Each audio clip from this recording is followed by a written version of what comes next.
Today, like I said, I'm going to get into and talk about, of course, the so-called Cold War era, as they called it. Which the Cold War era is kind of like this post-World War II era that kind of follows, that starts kind of in the more like late 1940s, but more or less it was caused by the fact that after World War II, you had really, two major superpowers left: United States, Soviet Union. This causes a lot of geopolitical issues throughout the world.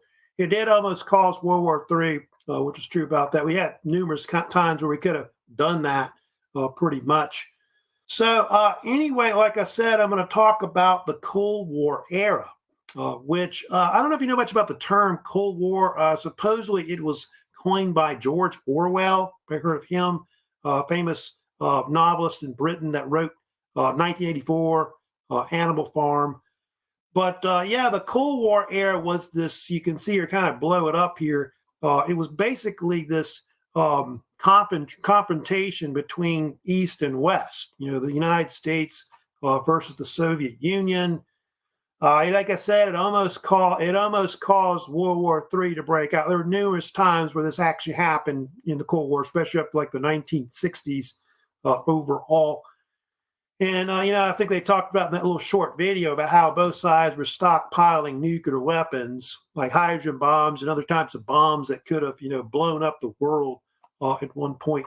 And so, Cold War era, you've got these two superpowers that are, pretty much still there. United States on one side, with its allies were more, pro-capitalist, democratic. They were often referred sometimes as the so-called Western Bloc.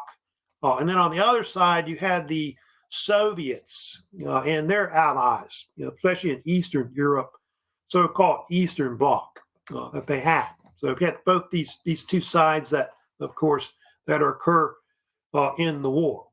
Looks like Julie's joining us also as well. So I'll kind of, get basically more into, of course, what happened, in the Cold War era. Now, one of the things that, they always talk about at the beginning of the Cold War era was that after World War II ended, if you know about the Allies formed the so-called United Nations, I think, which originally founded in San Francisco. Then, of course, headquarters of it ended up being in New York City, where you see the so-called UN building, which is right there. And the UN kind of replaced the League of Nations after World War II. It was formed by all the winning allies of the war, which is supposedly where the term United Nations came from, because that's kind of one of the nicknames that the Allied powers called themselves, because they were united against the Axis powers and all that. So it was another one of these peace organizations, intergovernmental, to prevent wars from happening, of course, overall. But they do think that the United Nations helped, create a lot of the geopolitical tensions that were in the war. And they did have what they call the Big Five. That's what they usually call the five main powers that really founded the United Nations: United States, Britain, France, Republic of China at the time, and then, of course, the Soviet Union. So they were the states that pretty much had won the war against the Axis powers and all that. And its main apparatus that ran it was called the Security Council, which had five permanent members that were part of, the Big Five that won the war and founded the UN in 1945. Also included about 10 alternating countries, which it does every year. There's actually 15 members on it, but only the Big Five, if you know about this, can really have what they call veto power. So U.S., Britain, France, now Russia and China, but at the time, in the Cold War, you had the Soviet Union and later the People's Republic of China. That did create a lot of, geopolitical tensions, because a lot of times, the communist side would veto something that they would do on the Democratic side in the West. And so that helped to kind of create a lot of tensions pretty much throughout the Cold War. And then also the fact that the UN intervened in a lot of conflicts, like the Korean War and Israel and other things like that, that kind of create more tension overall. Then, of course, the other big thing that happened, in the Cold War was the fact that, there's this split between East and West, especially that starts in Europe. And, in Europe, after World War II, the Soviet Union helps to basically make Eastern Europe communist. So you get all these countries going communist: Poland, Hungary, Czechoslovakia, East Germany, Romania, Bulgaria, Albania. Also, Yugoslavia was also communist as well, but they were more independent and more aligned with the West. But you can see all these, countries that are in Central Eastern Europe that end up going communist. You also get part of Asia go communist as well by the 1950s, like China, North Korea, Vietnam, etc. So that's other reasons, of course, why this whole Cold War thing starts going. Now, one of the biggest things that they always talk about in the Cold War that really starts it is, of course, the occupation and division of Germany, which was occupied after the war, unlike World War I, which it was not. It's a major cause of the Cold War. Berlin, if you know about that, was also occupied and divided as well, which created even more tensions overall. And you end up, if you go to this map here, you see how basically Germany post-World War II is, divided up into different, occupation zones, where you got the British on one side. You see a British occupy, see kind of green, see there. You got the French here. You got, of course, the United States down there as well. And then, of course, the Soviets are over here. And then on top of that, you get Berlin also divided as well. West Berlin is, the Western powers are there, and the Soviet Union is in East Berlin. So all these are things that really creates tensions. By 1949, you get even two separate German states. You got West Germany, which is more aligned with the West and democratic. It's called really the Federal Republic of Germany, with the capital at Bonn. You know about this. It'll be there till 1990. And East Germany, as they call it usually, was actually called the German Democratic Republic, with its capital at East Berlin. It's pretty much backed by the Soviets in a communist state. So you get these two different states that are pretty much there overall. And I told you Berlin was also divided, like I said, which helped to create a lot of tensions as well in the war. Another thing, of course, that helped, if you talk about, famous Winston Churchill, that's one thing, of course, that's mentioned, I guess, in the Cold War, is the fact that Churchill, if you know about this, visited the United States in March of 1946. He came there under, when Harry S. Truman was president. And he gave this lecture at Westminster College in Missouri. It was called the Sinews of Peace. And in that famous speech, if you know about it, he talked about the fact that Eastern Europe was going all communist. And he called it so-called Iron Curtain. And so that became the nickname of what they called later Eastern European communism, behind the Iron Curtain and all that. An Iron Curtain has descended across the continent is the famous quote that Churchill, of course, said, Fulton, Missouri. And so that, of course, became the term, of course, they start using afterwards. Because of what happened, with basically Churchill warning the United States about, what's going on in Eastern Europe, what Stalin's doing, trying to make everybody communist in the East, President Truman came up with this new doctrine that was called the Truman Doctrine. This was an idea to try and contain the spread of communism throughout the world, especially at first in Europe and then in Asia. And it became a new foreign policy, which was actually influenced by this American diplomat named George Kennan, who came up with the idea. And so policy of containment, that became basically one of the main things that, of course, the United States would do, of course, in the war. Good morning, Michaela. She's joining us in StreamYard. But anyway, so yeah, part of why they did this was because in Greece, in Turkey. It was an attempt by communists to try to seize power. And so the United States started giving aid to different parts of Europe to prevent it from going communist and all that.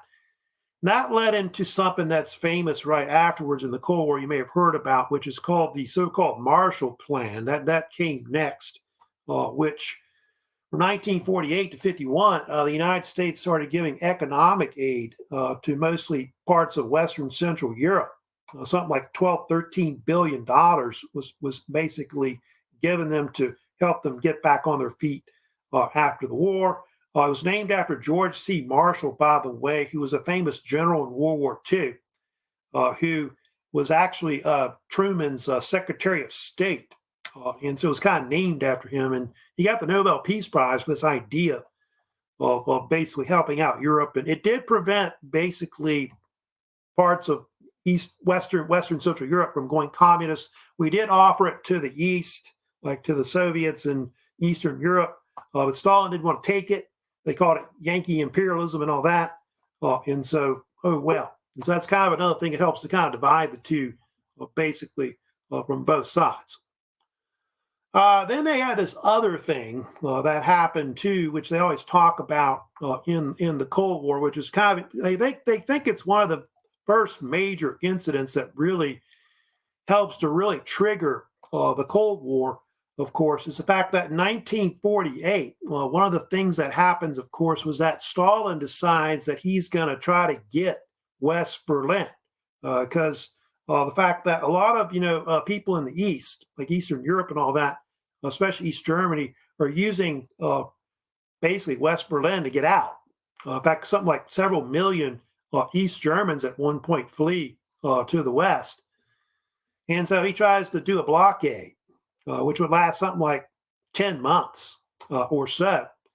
And so one of the things that happened that's very, very famous, about, was the so-called Berlin Airlift, which you can see here, where the West sent in like several million tons of like shipments of supplies to supply, basically West Berlin, food and coal and whatever else they needed, basically help them out. Lasted from like July 1948 to May of 1949. That might be actually considered to be one of the first famous images that you really see in the Cold War era. It's one of these planes flying in, of course, to West Berlin.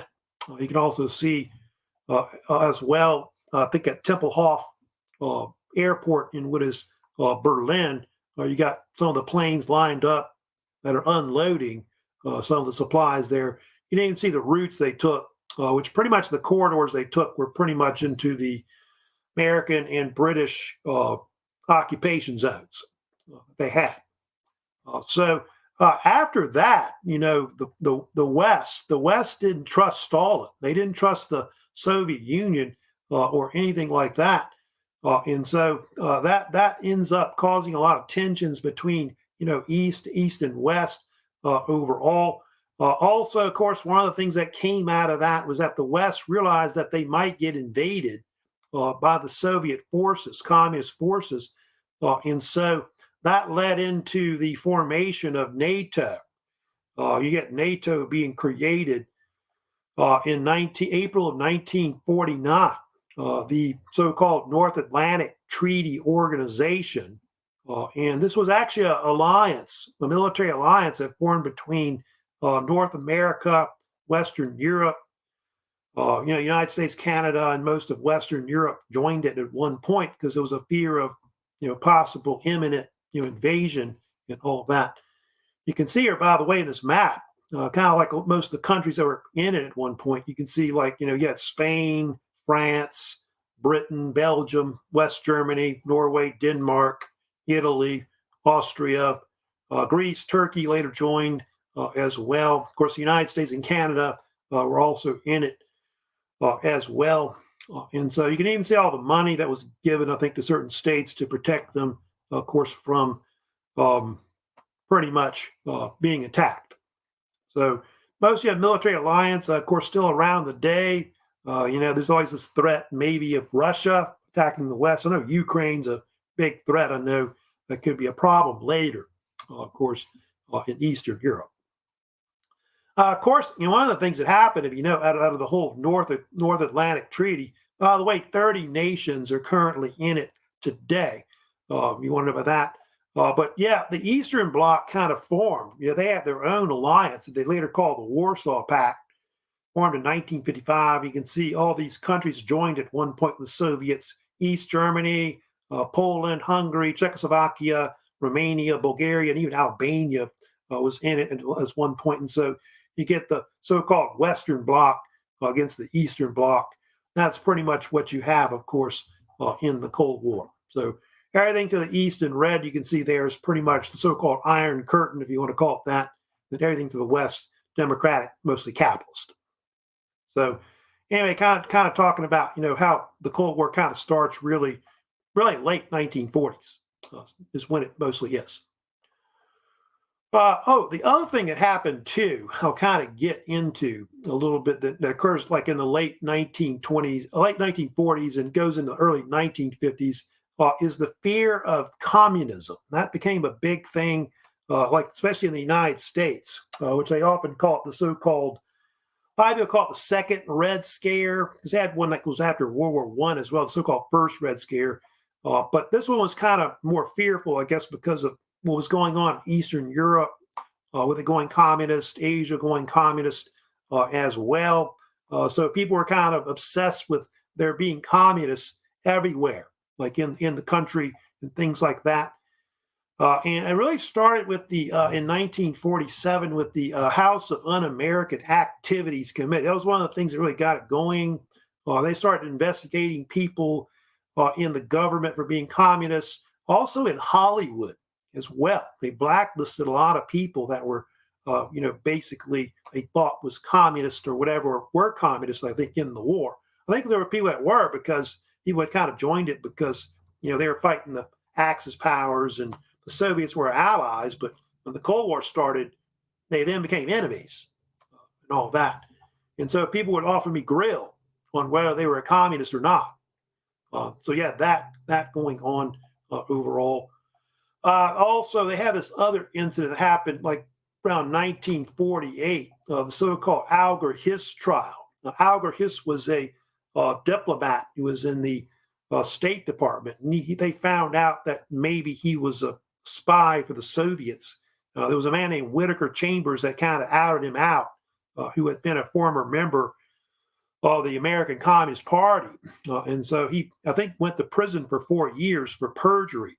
So some people think he was a communist. I know Khrushchev in his memoirs said he was, and all that. Then they had the Rosenbergs around 1950.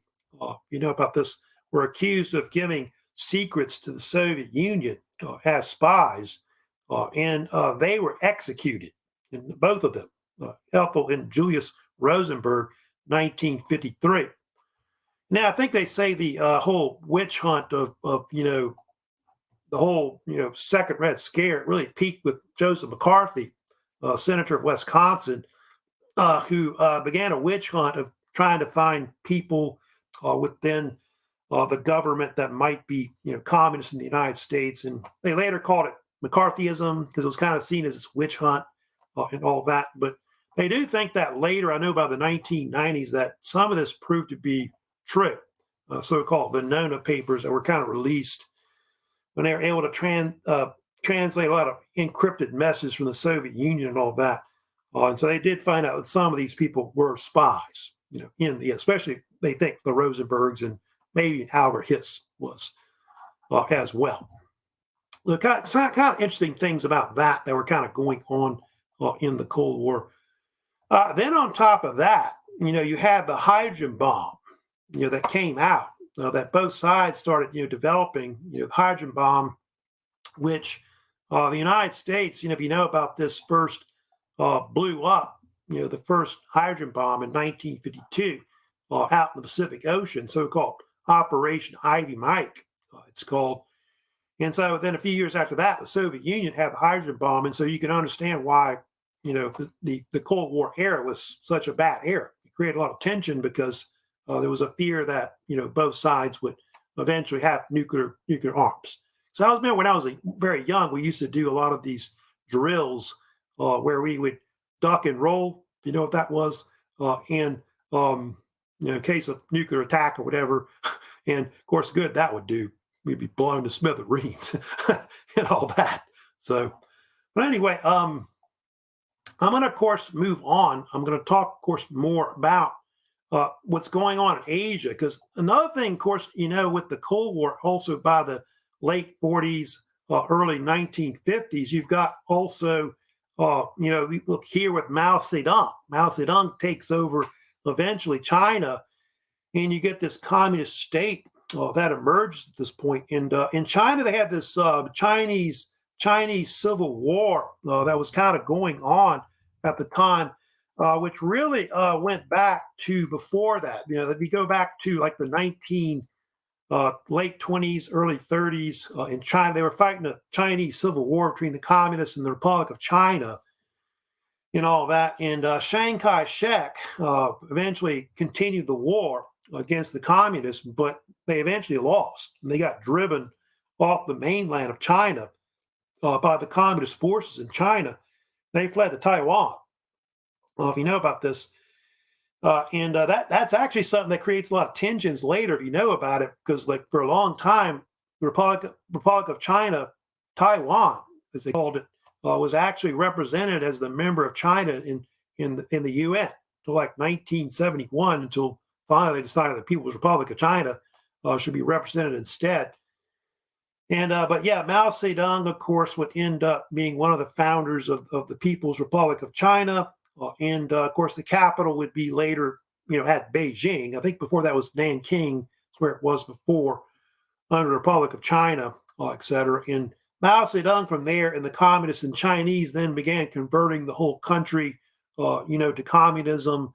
He even did some things where they had, the Great Leap Forward, where they tried to industrialize the country, to get on a footing with the West, which created a lot of mass starvation.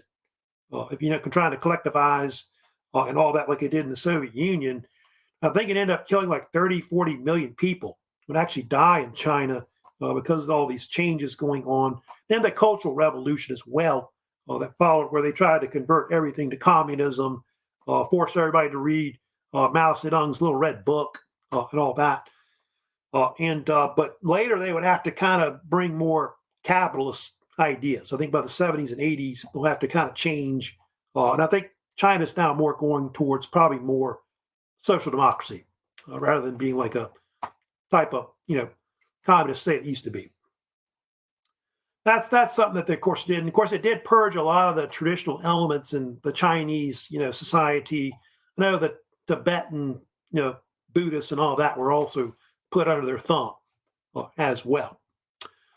Now, of course, the other thing, because that's going on, in Asia, people in like the West, like especially the United States, start talking about the so-called domino theory, especially in Asia, where the belief is that one country goes to becoming communist, they'll all become communists, like dominoes falling over. So that was the belief about that. China went communist, North Korea goes communist, Vietnam, Cambodia. So there was a fear of that. That really was big in the 1950s and 60s, which really was a big part of the Cold War and all that.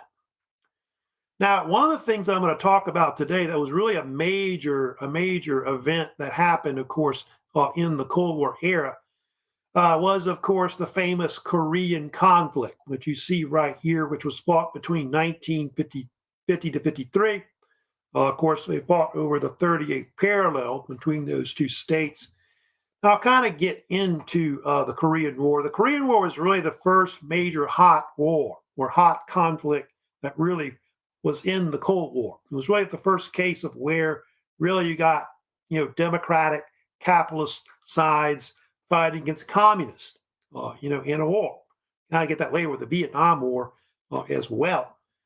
Why did it happen? Why did the Korean War occur? Well, it was caused by Japan. Remember, Japan had control of Korea going back to the early 20th century. Well, Japan withdrew. What happened was United States came in. Soviets occupied the northern part of the peninsula, and the United States occupied the southern part of the peninsula. And so they created these two states, North Korea in South Korea. North Korea, if you know about it, of course, today becomes a communist state. It was one of the things that happens, which was founded, by the way, Kim Il-sung. That's the famous, the Kim family, one of the ones that became the ones that founded the communist Korean state, which is actually called the People's Republic of Korea. I think it's one of the names they call it. And he's, of course, the grandfather of the current ruler, Kim Jong-un. You've probably seen him before. Of course, the capital of North Korea was, of course, placed at Pyongyang. Then the other state, of course, was South Korea, the so-called Republic of Korea, founded about 1948. It's this democratic capitalist state, of course, backed by the United States. Its capital, of course, is Seoul, South Korea. And it did have also a more democratic type president, Syngman Rhee. So you got these two opposing sides that are there. Of course, both sides were armed with weapons, like the Soviets mostly gave military weapons, tanks to the North Korean side. I think the South Koreans were not armed as well compared to the North Koreans. I don't think they believed that they would invade and all that. But that's actually what happened. Of course, if you know about the Korean War, they think that Stalin egged on North Korea to invade South Korea, because I think the belief was they wanted to unify Korea as one communist state at that time in the 1950s. And so with, pretty much Soviet military equipment, the North Koreans invaded with their tanks and men. July 1950s when it happened. And so that's what touches off the Korean War conflict, which will last around 3 years. You can see how the North Koreans at one point, the beginning of the war, drove down their forces to the bottom. By August, September, they had kind of taken most of South Korea, except for the so-called Pusan perimeter, which is like right here. And so because of the fact that they had invaded South Korea, the United Nations decided to intervene. And so they brought in mostly troops from the United States. I think a lot of them came from Japan, I know, because they were occupying Japan in the war. And at that time, what they did was they brought in Douglas MacArthur, who was at that time involved in the occupation of Japan after the war. And MacArthur came up with this idea to try to counter the North Korean forces that had taken most of the South Korean peninsula. And so they became famous for this counterattack amphibious battle that was known as the Battle of Incheon, which happened in September of 1950. And so from this basically invaded up from the western side of Korea there, you see right there, and land their forces west of what is Seoul near Incheon right there. And from there, what happened afterwards, the UN forces then began moving northward. And at one point, they actually do take the capital of North Korea, which is Pyongyang. They seize it. And then from there, they didn't stop. They kept pushing northward toward the North Korean-Chinese border to try to basically defeat them totally in the war. But that's the thing that happened, if you know about the Korean War, which kind of made it a very difficult conflict. It's the fact that the Chinese decided to intervene in the war to help out North Korea. And so if you go back to that map there, what ended up happening was the North Koreans with the Chinese then pushed the UN forces back down the peninsula. They actually pushed them at one point past the 38th parallel to about right here. And they had to push them back up. I think it took like till March 1951, but eventually they did push them back up to around the 38th parallel. And MacArthur, who was in control of the war at the beginning from 1950 to 51, was thinking of actually using nuclear weapons. I think that was like the first instance of where maybe they think World War III could have broken out. He was going to use them on China, and then Truman said, "Oh, we better not do that because that might be World War III," and so he had to fire him. He fired MacArthur, and I think he put in Matthew Ridgway. And after that, the war kind of stalemated. But the Korean War conflict was a very bloody conflict. Close to like 3 million people died in the war. If you include, civilians, we actually suffered 54 million soldiers killed in the Korean War. It's like around 3 years. It's about something like, I forget how many that is exactly, but that's a good bit a year. So, 14, 15,000, I guess, whatever it is. But imagine we fought for 10 years like Vietnam. We would have had like, something like ungodly amount of troops that would have died, like 500,000. But North Korea, fighting in Korea was very difficult, very harsh terrain, mountainous, cold winters, things like that. You may have seen movies like MASH, and of course, they're kind of comedies about it, but it was no comedy. People in America actually hated the war. Back, Truman almost wasn't reelected, about that, all that. But basically, later on, what will happen is Eisenhower will come in 1952, of course, and he'll kind of end the war, but the war really never really officially ended. It's ended with a so-called, pretty much ceasefire, but pretty much with the DMZ there today between North and South Korea, they could have a new war break out anytime. That's the only thing about it. All right, now I'm going to move on. I'm going to talk about next the big thing that happened, of course, also in the Cold War was the fact that Joseph Stalin died in 1953. So you can see basically died after a rule of like 29 years. I think he had been in power since the 1920s up to 1953. And so we get this new ruler of the Soviet Union that comes in.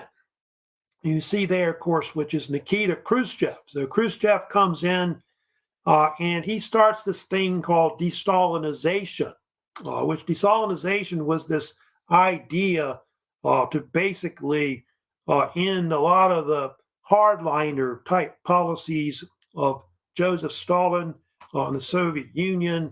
So they got rid of all the repression. They started closing all the gulags throughout the country. There became more openness, not just in the Soviet Union or Eastern Europe, but also more with the West. They also got rid of the cult of personality of Joseph Stalin and all that. And here's some pictures, of course, of Khrushchev. Of course, some people gave it a nickname. They called it the so-called Khrushchev thaw. I think I always joke that he was Stalin light, that kind of deal. But you know about it, Khrushchev started to even open up to the West. There was even a case where in 1959 he went to the United States and visited with the current president Dwight Eisenhower in the White House. I think he even toured the United States, went to Hollywood. Although, if you know, at Khrushchev, he was kind of disappointed. He wanted to go see Mickey Mouse in Disneyland. They said no, that kind of thing. So that's one thing he was kind of known for, of course, Khrushchev. But yeah, his policies were kind of, still kind of somewhat hardline. He was known for his secret speech that he gave in 1956, which denounced Stalin's policies, and they think that's what pretty much, led to the whole Stalinization afterwards. But parts of Europe, like Hungary and others, kind of almost revolted because of it, and they had to later, crush it. About that, which we'll get to, of course, later. We'll get to that and talk about overall. So there's Khrushchev. Khrushchev, here's some images, by the way. They did tear down statues of, Stalin throughout the country, and, people kind of denounced him as this, villainous leader that had killed a lot of people and all that. But Khrushchev still thought that the Soviet Union was better than the West, like the United States. He was known for his famous speech in 1956, where he said, "We will bury you." Now, let me talk about the Cold War era, like in the 1950s, some other events that, of course, happened that were well known. Well, because of de-Stalinization and all that, you do get various events that occur. One of the most famous that happened, after de-Stalinization was the Hungarian Revolution. It broke out in October of 1956, lasted a few weeks into November, and it started in Budapest, they say, by primarily college students that wanted, they think, more freedoms, democracy. They wanted to basically get rid of the hardline government of what they call the Hungarian People's Republic that was in power at the time, which had, had imposed a lot of Soviet imposed type policies that were, communistic and all that. It looked for a while like they had driven out the Soviets. You can see they were on top of tanks and the Soviets fled to the east and all that. But in November, the Soviets came back with forces under Khrushchev, and they crushed it and killed over 3,000 Hungarians. Hungarians actually tried to get help from the West. I think it was a case where they even got on the radio and tried to ask us for help, like the United States and other Western powers. But we realized that if we had intervened in Hungary, it would have probably caused World War III to break out. So it was crushed. A lot of Hungarians fled the country. A bunch of them even came to the United States later, but a lot of them were sent to the east to live in Siberia and other places. The other big thing that happened too in 1956, which by the way almost caused World War III as well, was the Suez Crisis, which occurred over the Suez Canal, which had been built by the French and the British back in the late 19th century. And if you know about the Republic of Egypt, it formed after World War II. And under the president of Egypt, Gamal Nasser, they decided to seize the Suez Canal. And this angered the French, the British, also Israel as well. And so those three powers basically decided to invade the Sinai Peninsula with their military forces. I think half the forces were by the state of Israel, which was founded in 1948. And then the British and the French got involved as well. And so they seized the canal, and it looked like they were going to take control of it. But what happened was the Soviets came in, and they decided they were going to intervene to help out Egypt. And so this would have actually caused World War III to break out. President Dwight Eisenhower didn't even know about this plan, which I think the British were behind and others, which really angered him. And so we almost had World War III pretty much break out after that. They say the Suez Crisis was one of Britain's last major rules as a superpower, because after that, the British Empire starts to break up pretty much Africa and other parts of the world. And so the British really don't have as much of a major role, in the Cold War. And they say like James Bond movies and things like that in the Cold War era and all that, but they're not really as big into the Cold War as say like the United States, etc. But one thing about that conflict, the Suez Crisis, and the formation of the state of Israel, those were things that really created the Middle Eastern conflicts, like especially the Arab-Israeli wars that start like in the 1940s. These are kind of like a series of proxy wars, which were fought pretty much like in the Cold War. United States, later backed Israel, and then the Soviets backed a lot of the Arab states, like Egypt, Syria, etc. Then, of course, another thing they talk about the Cold War that is usually very, very famous, of course, is the space race. That's one big thing that was started in the late 50s, early 60s. And the Soviet Union in 1957, October, launched the first satellite in the space, so-called Sputnik. And that really was another aspect of the Cold War that was between the United States and the Soviets. And so we, quickly tried to counter them, shooting satellites into space as well. If you know about it, both sides had a bunch of Nazis that they hired or basically took from Nazi Germany after the war. We had Wernher von Braun, help develop NASA, of course. at the end of Eisenhower's administration, the late 50s, and all that. And so we start launching, of course, satellites into space and all that. Then Yuri Gagarin, if you know about that, 1961, they put the first man in space. You can see here, April 61. And of course, the United States countered, I think at first they put a dog into space, if you know about that, the Soviets. I think the dog was named Laika. And then, of course, they put a man in space. If you know about us, we put a chimpanzee into space named Ham in a can. I think they joked about it. Then, like later on after that, you had men go into space too. Alan Shepard, John Glenn, etc., that go into space by the early 60s as well. So, of course, later under, Nixon will put a man on the moon, with Apollo missions and all that. And so that was another big thing that was also a part of the Cold War as well. Now, I did want to mention this other incident that happened pretty much by 1960 that they think kind of made the Cold War worse, which there was an incident in May of 1960 that was called the U-2 incident. You may have heard about this. And it was where basically this happened under mostly John F. Kennedy, who came in after Eisenhower stepped down. Kennedy was elected in 1960, defeating Nixon, who was the vice president under Dwight Eisenhower.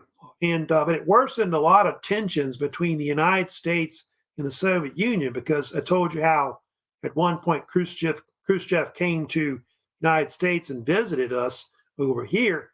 But what happened was the U-2 incident occurred, where basically CIA spy plane was shot down over the Soviet Union, and they captured the pilot, Francis Gary Powers. And this really became a major embarrassment for the United States. And so everybody realized that we were spying on them and they were spying on us. And so those kind of things helped to kind of create basically more of the Cold War. And so, yeah, the peak of the Cold War tensions, a lot of them do happen in the 60s, especially under John F. Kennedy and all that. He was president until 1963 before he was assassinated. And one of the biggest things that happened under Kennedy, they always talk about, is the so-called Berlin crisis, which actually went back to under Eisenhower. Like going back to 1958, Khrushchev had been threatening to take West Berlin if we don't withdraw our forces and all that, nuclear weapons, etc. And so one of the things that started happening, we know about it in 1961, you had this case where the United States and the Soviets actually faced off with their tanks and forces. So it looked like 61, there was going to be a World War III that would break out. Part of why they did this was because of the fact that in East Germany, they began building the Berlin Wall, if you know about it, which became a major symbol of the Cold War. And part of why the Berlin Wall was built was to prevent people from escaping to the West. You can see here part of the Berlin Wall with people looking over. So yes, 1961, they started erecting it and expanding it over time. I do believe that close to something like, I want to say 3 million East Germans at one point escaped to the West, really just crossing over from East Berlin to West Berlin. And one thing about the Cold War era, if you know about it, the Berlin Wall became a major symbol of the tyranny, especially in Eastern Europe, with communism and all that. And the Berlin Wall basically was this barrier that they put around. You can see West Germany, so it surrounded the three sectors of basically British, French, and Americans right here. And so that was basically to keep people from leaving. Of course, they said it was for, to prevent, capitalism from going to the East and all that. Well, more or less, it was creating a brain drain. People were literally fleeing the East to the West and all that. And so that was definitely something that was a major part. of the Cold War. And so when the Berlin Wall came down later, it helped to basically end in the Cold War. Now, another issue that was big in the Cold War, they always talk about, was the Cuban Revolution. If you know about in Cuba, Fidel Castro seized power, who was this Cuban revolutionary and Marxist that overthrew Fulgencio Batista, who was this right-wing dictator that the United States had backed. The mafia was kind of involved in, because the mafia had like a bunch of casinos, hotels down there and all that people would vacation to, etc. The Cuban Revolution lasted about 5-6 years, from 1953 to 1959, and eventually they seized power and took over the country. Castro, would become its leader from 1959 to 2011. His brother also ruled for a while until he stepped down in April of 2021, which you see Raul Castro as well. So they were kind of controversy. I know there's a lot of controversy about Che Guevara. He's kind of like this icon that's big in the revolution as well. He was actually this Argentinian doctor that became a Marxist. He was also known for having a lot of killing squads that killed people that were against the Cuban regime as well. So that's why he's kind of controversial. Of course, in the United States, they tried to get rid of Castro. They had the so-called ill-fated Bay of Pigs invasion, which actually had been planned by Eisenhower's administration. But JFK, of course, did this with the backing of the CIA, which involved anti-Castro Cubans. And the whole thing failed. It happened on April 17th, 1961. And the Bay of Pigs thing helped to kind of cement basically Castro's regime. And I think after that, the CIA even tried to have him assassinated, which numerous times, of course, it failed. Of course, one of the major peaks of the whole, about the whole Cuban Missile Crisis, that was really the closest incident that really caused, World War III in the Cold War, which happened October to November of 1962, happened under John F. Kennedy's administration, of course. And what happened was the John F. Kennedy administration discovered that there were nuclear missiles that the Soviets had put in Cuba, because they were kind of concerned that the United States was going to try to invade Cuba. So they were trying to protect them. And so what happened was Kennedy decided that the best thing that they could do was to put a blockade on Cuba with the United States Navy. And so that created the Cuban Missile Crisis. We knew this because of U-2 spy planes that were kind of going over the island of Cuba, et cetera, but it would actually go on for several weeks that this crisis would occur. And it almost, like I said, caused World War III to break out. It got so bad that I think even in the UN, they were actually trying to almost fight it out in the UN, in the UN's General Assembly, et cetera. But luckily, the Soviets backed down. And so that ended up causing why Khrushchev was sacked. The Soviets got rid of him after that. They put in Leonid Brezhnev, will eventually come in, of course, later. So, yeah, that was really the peak event of the Cold War and all that. But the Cold War would continue in the 60s, 70s, basically after that. Of course, the other big event that really happened in the Cold War era was the Vietnam conflict, or Vietnam War, which really started after World War II in the 1940s and lasted until really 1975. It was a 30-year conflict that occurred. Of course, the United States would get directly involved in that war under President Lyndon Baines Johnson. It's really one of the second hot conflicts of the Cold War. I know we were involved in it from like around 1964 to about 1973, 75. But the war went back to 1945 overall. Very unpopular war, especially in the United States. If you know about it, sparked a lot of mass protests in the country. especially among college students on like university campuses and things like that. People burning their draft cards, women burning their bras. uh, Mostly young people were involved. People even in high school kind of walked out of classes and things like that as well. But they think that the Vietnam conflict mostly started because of really not us. It had nothing to do with the United States. It was more because of the French. The French tried to kind of rebuild their empire after the war throughout the world.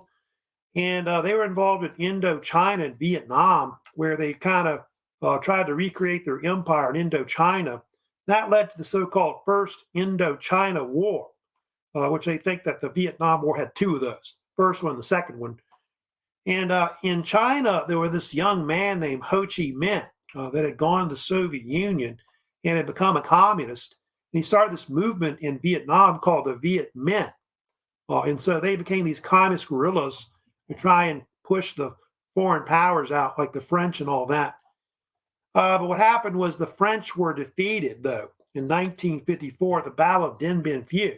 And so they were forced to get out of pretty much Vietnam at that point. And so what happened afterwards was that Vietnam was then split in half at the so-called 17th parallel.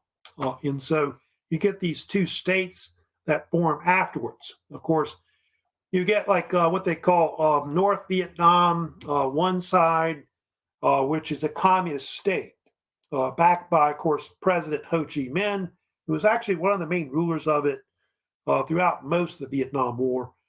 So he died before it ended. Then South Vietnam was backed by the United States. It was, of course, mostly a democratic type capitalist state, which had a president too for many years until 1963. Ngo Dinh Diem, before I think he was assassinated and all that. But we would get involved. The reason why the United States got involved was because of an incident that happened in 1964 called the Gulf of Tonkin incident, where a couple American destroyers, there's one called the Maddox, and there was another one called the Turner Joy, were attacked by, where they think North Vietnamese gunboats, which they think were shot at night. And so they actually didn't see them. They saw them on radar, I think is what it was, although I think LBJ thought it might have been a bunch of dolphins for all he knew. But they used it as basically a way to get into the war directly. And so through Congress, they passed what they call the Gulf of Tonkin Resolution. And so LBJ was able to escalate the war and all that. They're not sure what would happen if JFK would have been assassinated in 1963. He might not have gotten in the war. But Vietnam ends up becoming this police action. We never actually officially declared war on Vietnam, as you know. And the war escalates so much that by 1968, I think the United States had 500,000 troops in Vietnam. The Vietnam War, as you know, was called the Helicopter War because of all the different helicopters like Hueys you see there that were used in the war. We also fought alongside South Vietnamese forces of ARVN, which is what they call the Republican Army of Republic of Vietnam, their military and all that. So they were pretty much our main allies. I think some of the Australian, New Zealanders, I think they had some forces there too that they put up as well to fight overall. But Vietnam was a very difficult war. Basically the enemy lines were everywhere because of the fact that in South Vietnam they had a lot of communist guerrillas. They were called Viet Cong, and so you could be attacked anywhere throughout the country. And really, the war peaked with what they call the Tet Offensive, which happened around the Vietnamese New Year, January, February of 1968, where North Vietnam, the Viet Cong launched a huge attack on the United States. That was a very interesting, part of the conflict. They think that the Tet Offensive was one of those things, even though I think the United States won and defeated them mostly, it actually turned the American public against the war. And so after that, there was mass protests across the country. And I think LBJ even decided he wasn't going to run for re-election as well in 1968. So late 60s, the 60s was a very turbulent period. We know about that in American history and all that. But the United States would eventually get out of Vietnam under Richard Nixon, who got elected in 1968.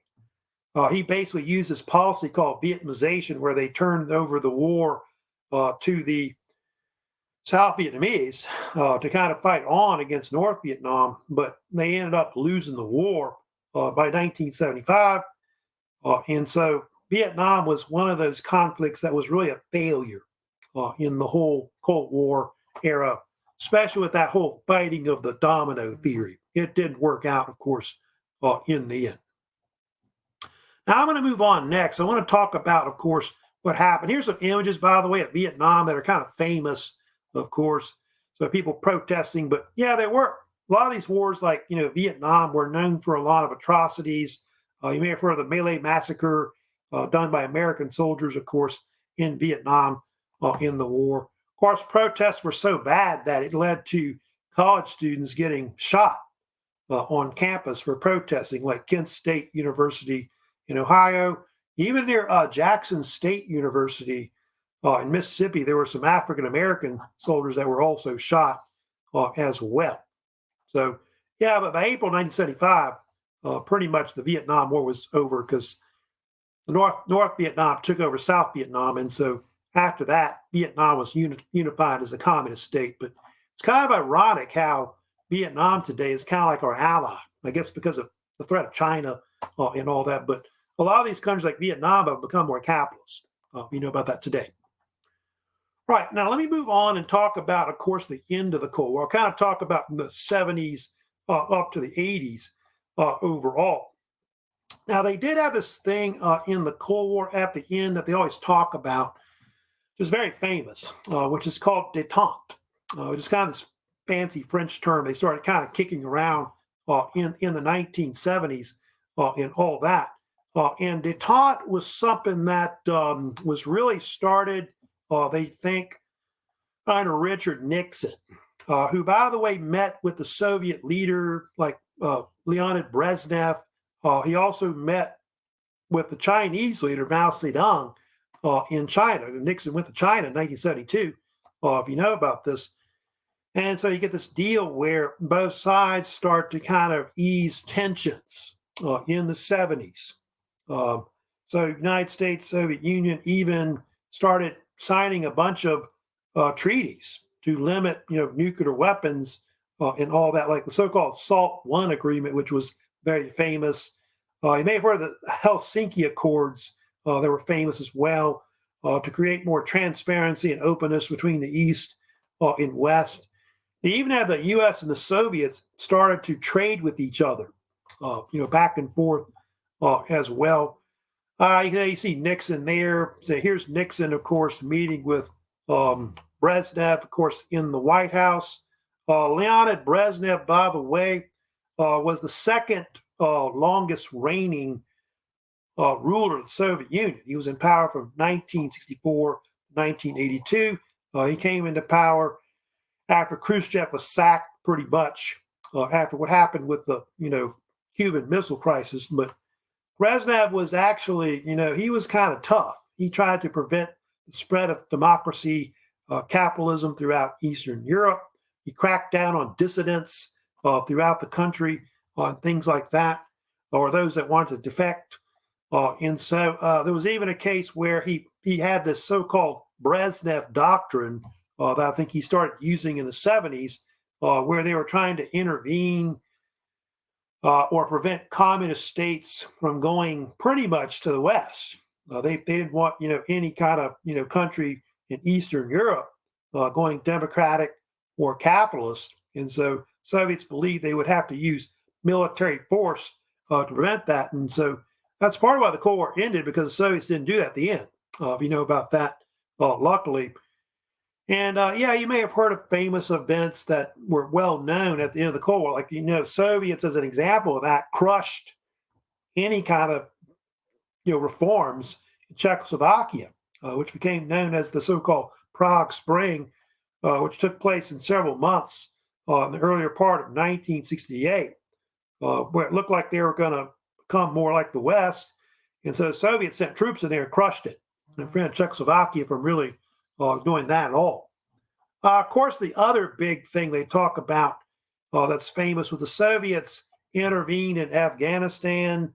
Afghanistan had kind of this socialist type state that was in power. Afghan rebels, of course, wanted to overthrow it. And so the Soviets went in there and they started this guerrilla war that would be called the Soviet-Afghan War. And so that was another incident in the Cold War. A lot of these things like that, these interventions that Brezhnev started doing, like in Eastern Europe and Afghanistan, later kind of kills détente. Is one of the things it ends up doing. And by 1980, Ronald Reagan gets elected as the 40th president of the United States. He comes in, he really starts, changing a lot of the policies that really end détente and basically lead to eventually the end of the Cold War and all that. And like Reagan, as an example, who called the Soviet Union the evil empire, began to support Afghan rebels. They were fighting Soviet forces in, of course, the Soviet-Afghan War. So that's why the war dragged on over there, because of our military aid. Yeah, the Mujahideen, if you heard of them, who were Afghan rebels, and you had men like Osama bin Laden, which we backed at first. You know about this, who later turned on us, attacked us at 9/11 later in 2001. But for a long time, he was actually our ally before he switched sides, I guess. Reagan was also known for creating an arms race with the Soviet Union, which they think, bankrupt the Soviets, because Soviet Union really struggled economically in the 70s and 80s, especially with the oil prices kind of, collapsing. You know about that because of the oil crisis, oil embargo that happened in the 70s was like awful because of the stagflation that they had during that time and all that. But Star Wars program, SDI, you may have heard of. It was very famous, where Reagan came up with this idea to create a nuclear umbrella to fight the Soviets and all that. And so these are all policies of the Soviet Union that really led to that into the Cold War. But Reagan also went further. He tried to reach out to Mikhail Gorbachev, who Gorbachev, if you know about it, was one of the last rulers of the Soviet Union. Like, he was one of the only one to be elected president overall at the end. He was premier originally in 1985. And Gorbachev, they think, is the one that helped to really end the Cold War, because Gorbachev started to make reforms to the country. They even tried to limit, nuclear weapons with the United States. He and Reagan signed a bunch of, nuclear treaties and things like that to limit stockpiles of nuclear weapons. And so some of his policies, which you may have heard of, like you've heard of probably perestroika, glasnost. These are ideas to, restructure the Soviet economy to be more capitalist in general. Glasnost was the idea to create more freedoms, freedom of the press, things like that. Stop cracking down on dissidents and things like that overall. And they think a lot of those things help to kind of eventually, they believe, in the Cold War. But in the end, the thing that really they believe led to the end of the Cold War was really the popularity of things like democracy, capitalism in Eastern Europe. Well, these countries like, Poland, Hungary, Czechoslovakia, East Germany, Romania, etc., Yugoslavia, they all wanted more, democratic rights. They wanted to be more capitalist, like the West and all that. And so they think one of the main things that really led to why, that occurred, was because of the Berlin Wall falling, which the Berlin Wall fell, as you know, in November, early November, November 9th, that's actually when it started. They basically opened up the Berlin Wall between East and West Berlin. And so with that happening, it's going to lead, later to the reunification of Germany in 1990. Within a year later after that, the Soviet Union collapses in December of 1991. The Soviet Union starts, to break up after that, and so that's basically, the end of the Cold War era, pretty much after that. So yeah, the Cold War era itself, lasted, roughly 40, 50 years, from like after World War II to early 1990s. And I guess the events that happened after the Cold War are kind of like derivatives of it that are kind of still there. If you go here, you've got a lot of other events that kind of come afterwards that are kind of extensions of it. I know that occur pretty much. Like I know the whole Gulf War, that was one thing that kind of, I guess, was kind of a derivative of the Cold War because Iraq was fighting Iran, and all this. Iraq had, Saddam Hussein and all who had been our ally. And then, of course, he turned on and took Kuwait in 1990. And so that created the whole Persian Gulf War, Desert Storm. That was kind of like one of the first major events that kind of comes near the end of the Cold War. Collapse of the Soviet Union, of course, and the breakup of Yugoslavia. Those are big things that, of course, that happened after the Cold War era and all that. 90s were kind of peaceful, though, booming economies like in the United States, as an example, under, I think, Bill Clinton at the time.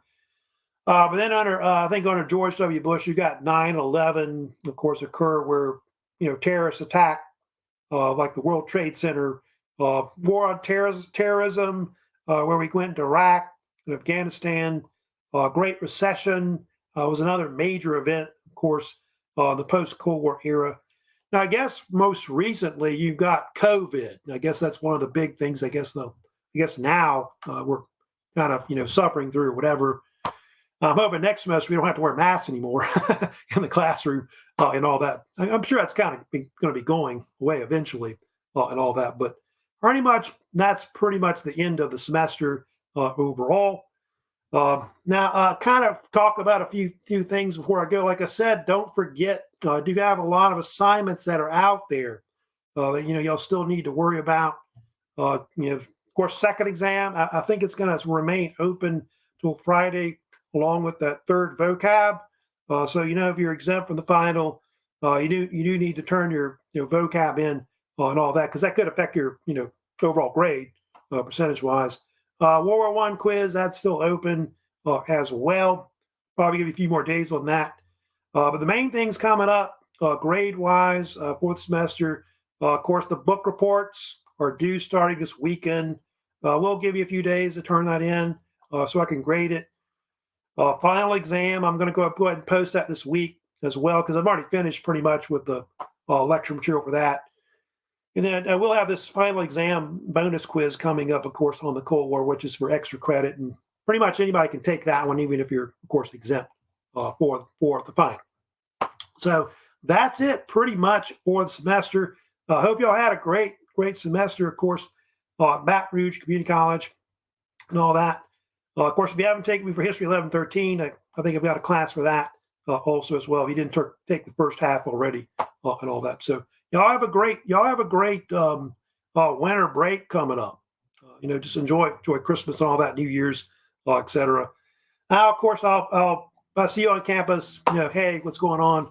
So y'all take care and all that. So have a great weekend coming up as well.